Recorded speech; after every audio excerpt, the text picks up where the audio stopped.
नमस्कार, मैं दीपक कुमार आप सभी का स्वागत करता हूं दादा डायलॉग में। दोस्तों, देश की सुप्रीम कोर्ट ने आज दो मुद्दे पे बहुत ही महत्वपूर्ण फैसले सुनाए हैं। एक महाराष्ट्र का मुद्दा है और एक दिल्ली का मुद्दा। दरअसल दिल्ली के मुद्दे में सुप्रीम कोर्ट ने आज एक ऐसा फैसला सुनाया है जिस फैसले के माध्यम से सुप्रीम कोर्ट ने और खास करके सुप्रीम कोर्ट के चीफ जस्टिस DY चंद्रचूड़ ने नरेंद्र मोदी सरकार को एक तरह से संदेश दिया है कि तुम चाहे कितनी भी बहुमत के साथ चुने हुए हो, लेकिन तुम्हारा अधिकार हमारे अधिकार से ज्यादा नहीं है।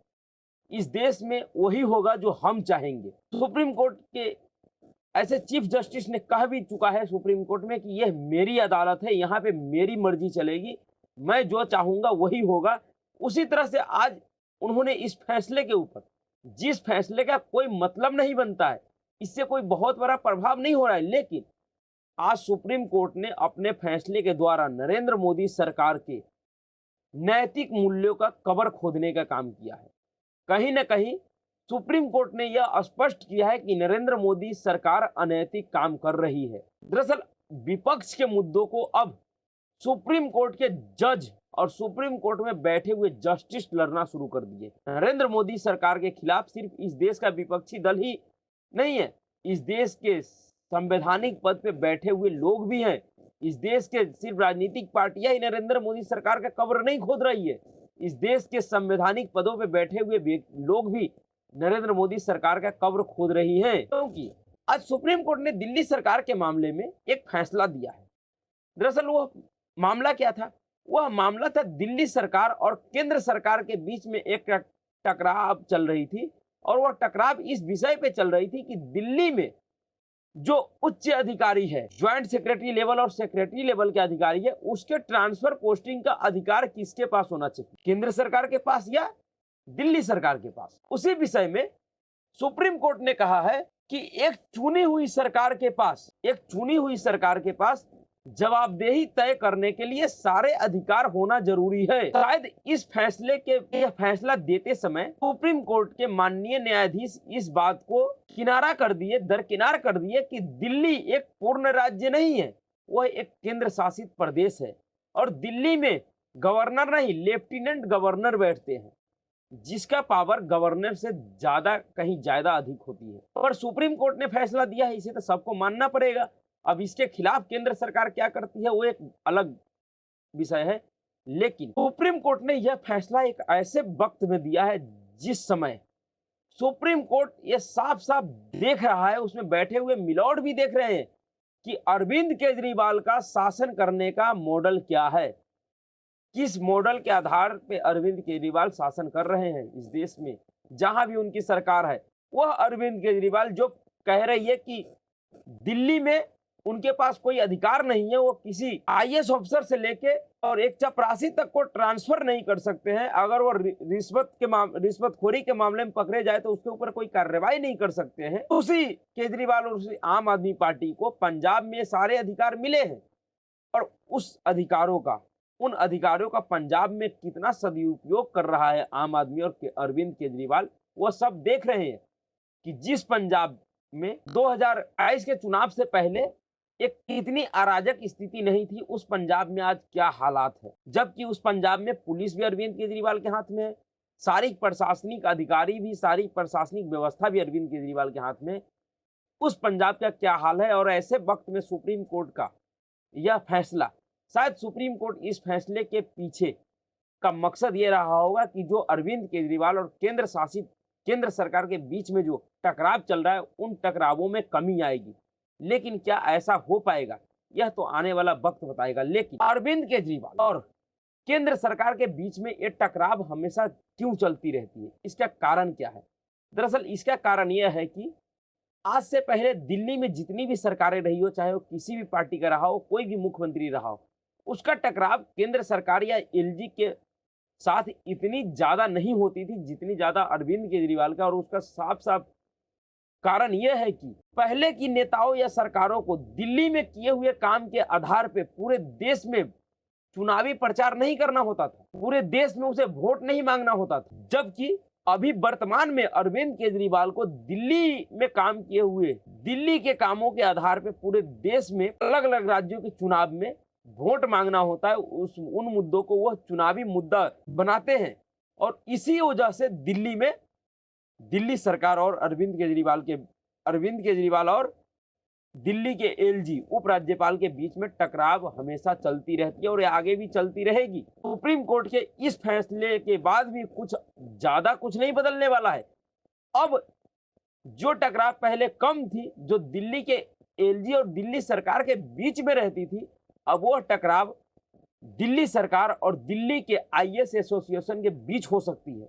अब वो टकराव रोड पे हो सकती है, क्योंकि जिस तरह से अरविंद केजरीवाल इस फैसले के बाद आम आदमी पार्टी में पूरी खुशी का लहर है, और जिस तरह से वो प्रेस कॉन्फ्रेंस में दिल्ली में टॉप मोस्ट पदों पे बैठे हुए अधिकारियों को धमका रहे हैं, जिस तरह से वो धमकी दे रहे हैं कि अब हमारे पास पावर मिला है, अब देखो हम तुम्हारा क्या करते हैं। इस धमकी के बाद और इनके इस तरह के हरकतों के बाद दिल्ली में और टकराव बढ़ेगी।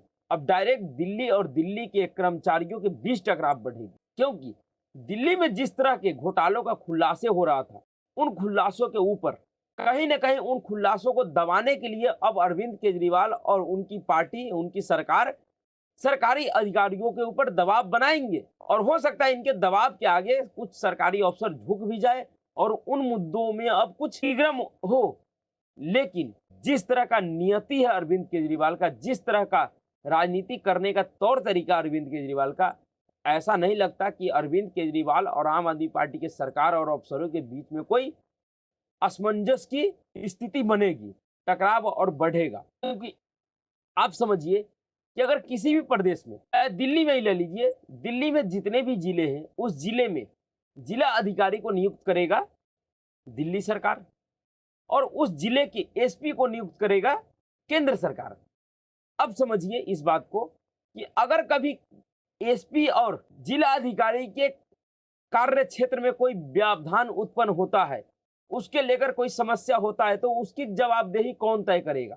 वो किसके ऊपर आएगा? दिल्ली सरकार अपना पल्ला झाड़ लेगी, केंद्र सरकार अपना पल्ला झाड़ लेगी। वो कह देगी कि दिल्ली सरकार का क्षेत्र अधिकार क्षेत्र में आता है, और दिल्ली सरकार कह देगी कि नहीं, ये तो केंद्र सरकार के अधिकार क्षेत्र में आते हैं। ये टकराव बढ़ेगी या कम होगी? इस फैसला से दिल्ली और दिल्ली के लोगों को क्या फायदा होगा? तो केजरीवाल कहता है कि दिल्ली के अफसर हमारे साथ कोऑपरेट नहीं कर रहे थे, तो बिना कोऑपरेशन के ही दिल्ली में इतने बड़े बड़े घोटाले हो गए। शराब कांड के लिए, शराब मामले में कभी भी केजरीवाल सरकार ने शिकायत नहीं किया कि आबकारी विभाग के जो सरकारी अफसर है वो हमारे साथ कोऑपरेट नहीं कर रहे हैं। तो उसमें भी कहते ना कि भाई हम जो नियम बना रहे हैं, जो पॉलिसी बना रहे हैं, उसमें हमारी दिल्ली का जो सरकारी कर्मचारी है वो हमारा साथ नहीं दे रहे हैं। तो उसमें आप इसलिए नहीं कहे क्योंकि उसमें आपको घोटाला करना था। वह अरविंद केजरीवाल आज मीडिया के सामने आए हैं, जो आज पिछले कई दिनों से अपना मुंह बिल में छुपाए छुपाए घूम रहा था। चाहे वो भावना किशोर का मुद्दा हो पंजाब का, चाहे दिल्ली का शीश महल का मुद्दा हो, इन किसी भी मुद्दे पे यह मीडिया के सामने नहीं आ रहे थे। और देखिए, एक तरफ ये कह रहे हैं कि दिल्ली की सरकारी अफसर हमारे बात को नहीं मानते हैं, और दूसरी तरफ उन्हीं दिल्ली के कर्मचारी, उन्हीं दिल्ली के सरकारी अफसरों के साठ-गांठ से ही ये अपना पूरा का पूरा शीश महल खड़ा कर लिया, नियमों का धज्जियां उड़ाते हुए। चाहे वो पर्यावरण का नियम हो, चाहे कंस्ट्रक्शन का नियम हो, चाहे टेंडर जारी करने का नियम हो, सभी नियम को धत्ता बताते हुए इन्होंने अपना शीश महल खड़ा कर लिया। क्या यह बिना किसी सरकारी अधिकारी के सहयोग से किया है अरविंद केजरीवाल? दिल्ली में सारे काम हो रहे थे, सारे कर्मचारी भी काम कर रहे थे, लेकिन समस्या यह था कि वह कर्मचारी आम आदमी पार्टी के भ्रष्टाचार में जिस तरह से ये नियम बनाते थे, जिस तरह से ये कोई नीति बनाते थे, उस नीति में वह कर्मचारी पहले इनका सहयोग नहीं कर रही थी। शायद उसी बात का परेशानी था इनको, इसीलिए यह इस मुद्दे को इतना बड़ा मुद्दा बना के रखा और बार बार दिल्ली के एलजी और दिल्ली सरकार के बीच में टकराव होती रही, क्योंकि इनको पता था कि जब तक टकराव नहीं होगा तब तक ये मुद्दा इतना बड़ा नहीं बनेगा। इसलिए जानबूझ के टकराव कर करके इन मुद्दों को इतना बड़ा मुद्दा बनाया, जिसके ऊपर आज दुर्भाग्यपूर्ण तरीके से सुप्रीम कोर्ट का फैसला आया है। सुप्रीम कोर्ट आज पूरी दिल्ली की व्यवस्था को एक ऐसे व्यक्ति के हाथ में सौंप दिया जो बहुत ही शातिर और भ्रष्टाचारी व्यक्ति है, जो भ्रष्टाचार को भी इस तरीके से प्लान करते हैं, इस तरीके से अंजाम देते हैं, जिसमें कहीं से कहीं तक उनके फंसने का कोई चांस न होता है। बिना किसी अधिकार का अब मान लीजिए दिल्ली सरकार का ट्रांसफर पोस्टिंग दिल्ली सरकार तो करेगी, लेकिन क्या उस सरकार में अरविंद केजरीवाल का जवाबदेही होगा? क्योंकि अरविंद केजरीवाल के पास तो कोई विभाग ही नहीं है। अगर दिल्ली सरकार किसी सरकारी कर्मचारी का ट्रांसफर पोस्टिंग करता है और उस ट्रांसफर पोस्टिंग के बाद उस सरकारी कर्मचारी के काम में कोई इतनी बड़ी कमी होता है या कोई उस काम में कोई लापरवाही होता है जिसके वजह से कोई बहुत बड़ा सवाल खड़ा होता है, तो उस परिस्थिति में जवाबदेही किसका होगा? उस समय तो दिल्ली के मुख्यमंत्री कह देगा कि जी हमने इनका ट्रांसफर नहीं किया, दिल्ली सरकार ने किया। और दिल्ली सरकार में ये मुख्यमंत्री है लेकिन इनके पास कोई विभाग ही नहीं है, इनका कोई जवाबदेही नहीं है, किसी भी फाइल पे साइन करते ही नहीं है, तो उनके ट्रांसफर पोस्टिंग के फाइल पे भी ये साइन नहीं करेंगे। विषयों पे कितना विचार हुआ है, कितना विमर्श हुआ है कोर्ट में, यह तो पता नहीं है, लेकिन ये जिस तरह का फैसला हुआ है इससे दिल्ली में अराजकता की स्थिति बढ़ेगी, एक अराजक माहौल होगा, क्योंकि दिल्ली पहले से ही देशद्रोही और देश विद्रोही संगठनों और गुटों के निशानों पे है, जिसमें कहीं न कहीं आम आदमी पार्टी और उनकी सरकार सहयोग करती है, चाहे वो किसान आंदोलन हो, चाहे तथाकथित अभी पहलवान आंदोलन चल रहा है। इन सभी ऐसे सभी आयोजनों में दिल्ली सरकार और दिल्ली के आम आदमी पार्टी के नेता और प्रशासन का संलिप्तता रहा है। जिस तरह से दिल्ली दंगे में आम आदमी पार्टी के पूर्व पार्षद ताहिर हुसैन का हाथ था, जिस तरह से किसान आंदोलन में दिल्ली सरकार के मंत्रियों का हाथ था, किस तरह से उनको सहयोग, उनको समर्थन कर रहे थे, उसी तरह से अभी पहलवानों के मामले में भी कर रहे हैं। अब अराजकता की स्थिति और अधिक बढ़ेगी और अधिक मामले सुप्रीम कोर्ट या कोर्टों के पास जाया करेगा। इससे मामला कम नहीं होने वाला है, इससे मामला कहीं और ज़्यादा बढ़ेगा। ये सब आने वाले दिनों में देखिएगा कि अब दिल्ली किस स्थिति में जा रहा है, दिल्ली में अब कैसे काम हो, क्योंकि पहले ही बता दिया कि दिल्ली कार्य के मामलों में 3 भागों में बटा हुआ है। एक तरफ केंद्र सरकार, दूसरी तरफ दिल्ली सरकार और तीसरी तरफ एमसीडी है। तीनों ही जनता के द्वारा चुना हुआ सिस्टम है और अब तीनों ही सिस्टम के बीच में टकराव बढ़ने वाली है, कम नहीं होगा।